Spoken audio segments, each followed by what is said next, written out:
Looking at Will Smith do his absolute best to try to explain his about face when it pertains to playing a slave, meaning he wouldn't do it years ago when his career was more successful, when he was doing better as a movie star.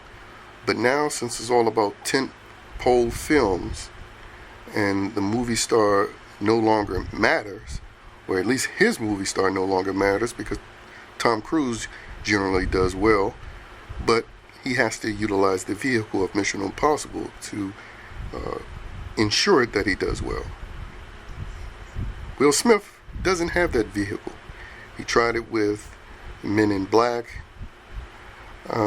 He's trying it with Bad Boys, but it's not a tentpole film like Mission Impossible has become.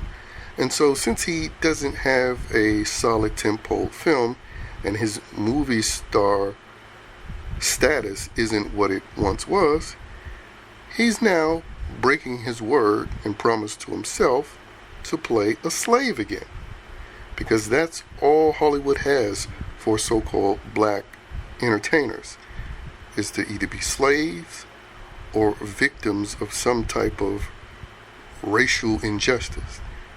And of course, if it's a comedy or drama, it's usually stereotypical comedy and drama. So to see him here desperately try to rationalize and justify all of this bullshit that not so long ago he was against, just goes to show you truly how pathetically owned these so-called activist actors are, as they go around advocating freedom and justice and equality for all. These pathetic fools like Will Smith have to sit here, even though they're in their expensive houses, but they have to sit here and sell their souls, and sometimes assholes, in order to get work. So while they're advocating for justice and equality throughout society, they're a bunch of bitch-ass owned slaves who have to perform race plays and slave plays in order to get work in Hollywood.